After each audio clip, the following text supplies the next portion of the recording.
Саламатсыздар, урматтуу Чалкан медиа каналынын көрөрмандары, өлкөбүздө алынган акыркы сааттагы жаңылыктар менен сиздерди тааныштырабыз. Каналыбызга катталып, ой пикирлериңиздер менен бөлүшүңүздөр.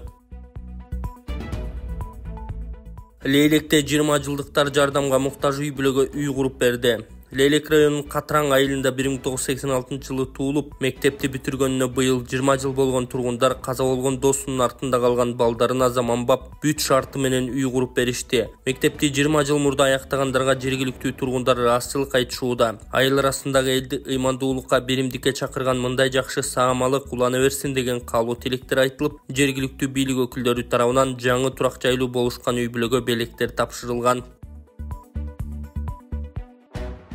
Урматтуу Москвадагы мекендештер, Кыргызстанга жүк салууну каалап, бирок кимден жиберүүнү ойлонуп жаткан болсоңуз, биз сиздерге ишенимдүү ишкерди сунуштайбыз. Бул ишкердин аты жөнү Зайырбек Маматкаримов. 12 жылдан бери иш алып барган командасы сиздин аманатка кыянатты кылышпайт. Кыргызстанга салган жүгүңүздү күндүн аптабына же кыштын ызгаарына калтырбастан атайын жүк сактоочу кампасы Бишкек шаары Профсоюз көчөсү 38/1 дарегинде жайгашкан. Жүктү Москванын бардык жеринен өздөрү алып кетет. Алган жүктү Кыргызстандын 7 дубанына жеткирүүнү да кепилдешет. Кыргызстанга жумасына 2 машина жиберилет. Жүк баасы көлөмүнө жараша 500 рубльдан өйдө баланат. Дареги Нижегородское метросу, Перовское шоссе 9, строение 7. Байланыш номерлери +7 926 788 70 70, +7 929 624 63 64. Илим Гарыпбеков Эверест чокусуну ийгиликтүү багындырды. Жаранды активист-блогер Илим Гарыпбеков Эверест чокусуну ийгиликтүү багындырды. Бул тууралуу социалдык тармактын колдонуучулары жазып чыгышты. Алардын айтымында Гарыпбеков биринчи аракетинде чокуга жете албай калган, бирок өжөрлүгү менен экинчи сапары 9 күндөн кийин аткарылып, Эверест чокусун багындырды. Белгилей кетсек, буга чейин Эдуард Кубатов эч кандай кычкыл-тексиз Гималай тоосунун 8516 метр бийиктикте жайгашкан Лходзе чокусуна ийгиликтүү чыккан.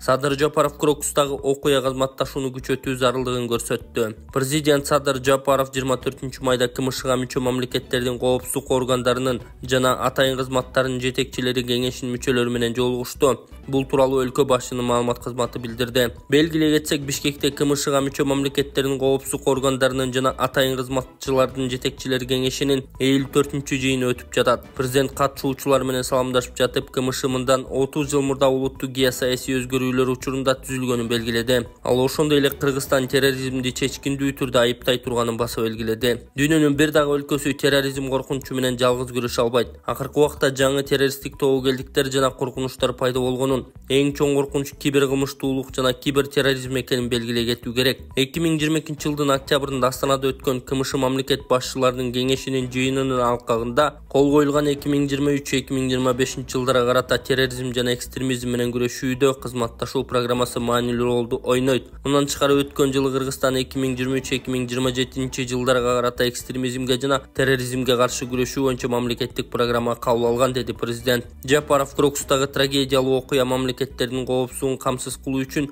биргелешкен күч аракеттерди күчөтүү зарылдыгын дагы бир жолу көрсөткөнүн белгилеген. Өлкө башчы сөзүнүн соңунда кеңештин 54-отурумунун жыйынтыгы менен кызматташуу чыңдалаарына ишене турганын кошумчалады.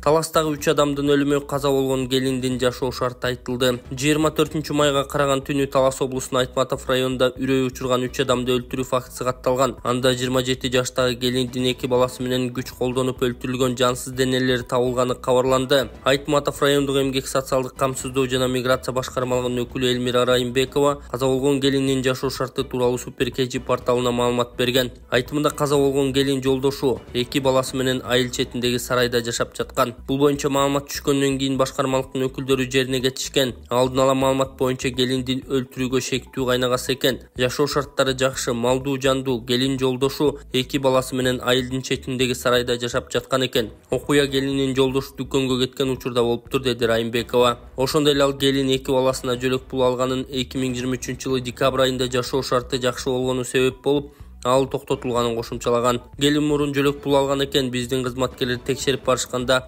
бул үй бүлө ата-энеси, кайната кайненеси менен турушчу.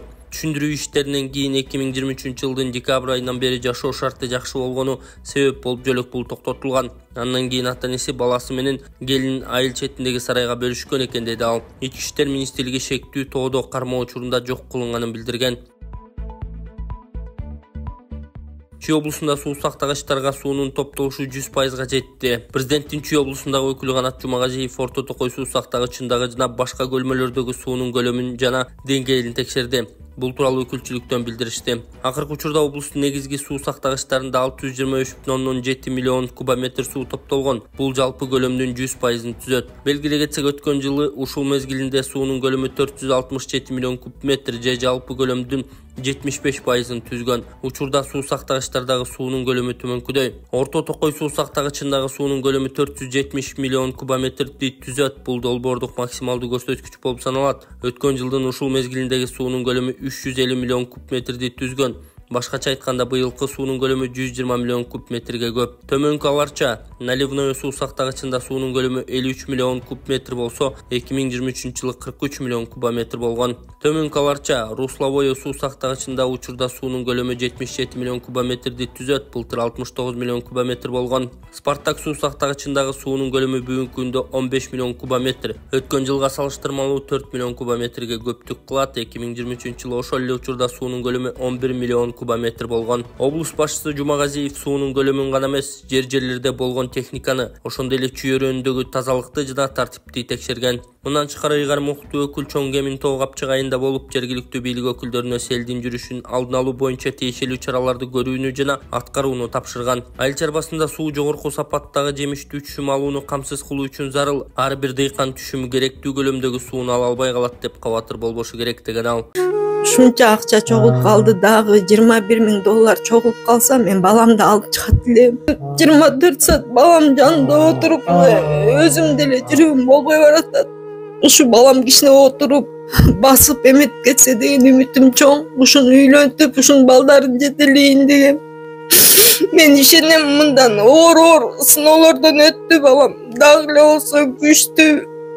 Бул орунда жеңип чыгабыз, Аллахым буйруса. Ошо кыргыз эли менен дагы суранып кетем. Колуңуздардан келген жардамыңыздарды берип коюңуздар. Азыр биздин убактылуу Сбербанкыбыз блокко түшүп калып, азыр Тинькофф ачылды. Данияр С деп чыгат. Эм банкым болсо Чынаркүл М деп чыгат. Камчыбек Ташиев Палестин-Израиль чырынын курчушуу КМШга таасир этти. Палестин-Израиль чырынын курчушуу дүйнөнүн бардык өлкөлөрүндөгү этно-конфессионалдык абалга терс таасир этти. Бул тууралуу УКМК жетекчиси Камчыбек Ташиев КМШ өлкөлөрүнүн атайын кызматтарынын жетекчилеринин жыйынында билдирген. Анын айтымында, жаңжал биринчи кезекте мусулман калкы басымдуулук кылган мамлекеттер, анын ичинде КМШ өлкөлөрү үчүн дагы кесепеттүү болду. Дүйнөдөгү геосаясий процесстердин жүрүшүнөн инфляция күчөп, дүйнөлүк валюталар девальвацияга тушугуп, бир катар аймактарда согуштук аракеттердин жүрүшүнөн улам бир катар региондордо ресурстардын дифференциацияланышы күчөп жатат деген Камчыбек Ташиев. Эскерте кетсек, Бишкекте өтүп жаткан иш-чарага УКМКнын төрагасы Камчыбек Ташиев, ФСБ башчысы Александр Бортников, Россиянын тышкы чалгын кызматынын директору Сергей Нарышкин жана шериктештиктин атайын кызматтарынын башчылары катышууда. Бул видео жалаң эркектерге, эгерде сиз төшөктө алсыз болуп, калооңуз жок болуп жатса, андан тышкары бат-бат туалетке барып жатсаңыз, анда сизде простатиттин белгилери.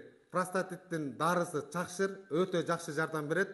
Андан тышкары дагы айымдардын бат-бат туалетке барып цистит болуп ооруп аткандарына дагы жакшы жардам берет. Бул чөптөрдөн жасалган жана эркектердин да аялдардын дагы простатитин көтөрөт.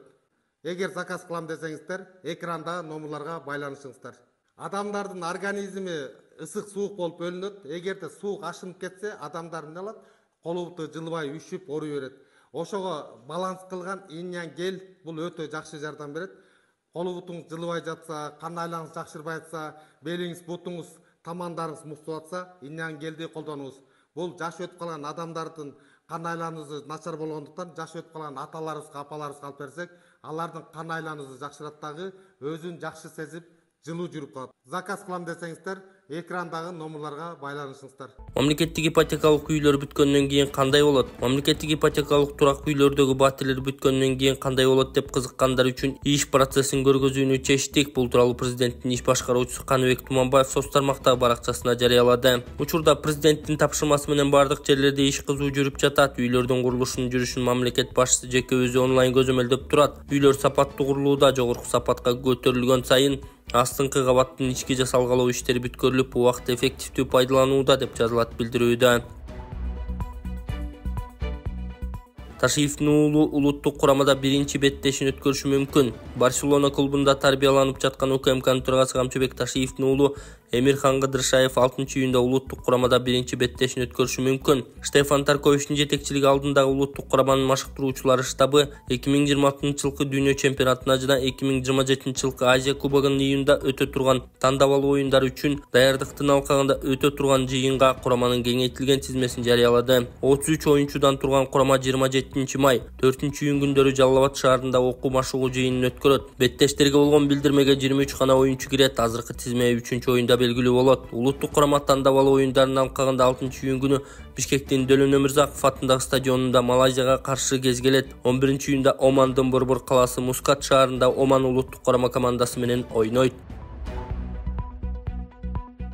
Акылбек Жапаров Сердар Бердимухамедов менен Ашхабадта жолугушту. Министрлер кабинетинин төрагасы Акылбек Жапаров Түркмөнстандын президенти Сердар Бердимухамедов менен жолугушту. Бул тууралуу өкмөттүн маалымат кызматы билдирди. Жолугушууда тараптар соода-экономикалык алаканы күчөтүү, транзиттик транспортты өркүндөтүү, электр энергиясын импорттоо жана башка эки тараптуу кызматташтыкты өнүктүрүүнүн аспектилерин талкуулашкан. 2023-жылы эки өлкөнүн ортосундагы соода жүгүртүүнүн көлөмү $63,546,000 түздү. Ошол эле учурда Кыргыз-Түркмөн мамилелерин пайдаланыла элек олуттуу соода-экономикалык жана инвестициялык потенциалы бар, деди Акылбек Жапаров. Министрлер кабинетинин башчысы Сердар Бердимухамедов менен Гурбангулу Бердимухамедовду Кыргызстанга чакырды. Белгилей кетсек, Акылбек Жапаров КМШ өлкөлөрүнүн өкмөт башчыларынын кеңешинин кезектеги жыйынына катышуу үчүн Ашхабадка барган. Жалал Абадтык бүтүрүүчү АКШнын 10 университетине окууга өтүп 1 миллион грант утуп алды. Президенттин Жалал Абад облусундагы өкүлү Абсатар Сыргабаев АКШнын 10 университетине окууга өтүп $1 миллион грант утуп алган бүтүрүүчү Теңизбек Токтомушевду кабыл алды. Өкүлчүлүктөн билдиришкендей, Теңизбек Токтомушев Курманбек Баатыр балдар лицейинин бүтүрүүчүсү. Ыйгар муктуу өкүл бул көрсөткүч облустун билим берүү тармагындагы чоң жетишкендиги экенин айтты. Теңизбекти окуудагы жараткан ийгилиги менен куттуктады. Өкүл алдыңкы окуучулар облустун сыймыгы жана эртеңки келечеги экенин белгилеп, алдыда туура кесип тандап өлкөнүн өнүгүүсүнө салым кошкон мыкты кадр, татыктуу инсан болуусун каалаган. Ошондой эле мындагы жетишкендикте лицей мугалимдеринин эмгеги чоң экенин кошумчалаган. Эскерте кетсек, Теңизбек Токтомушев 2006-жылы Жалал Абад шаарында төрөлгөн. Ал 7-класска чейин Давлетов атындагы номер 14 жалпы орто билим берүү мектебинде окуп, андан кийин Курманбек Баатыр атындагы Кыргыз-Түрк лицейинде билим алган.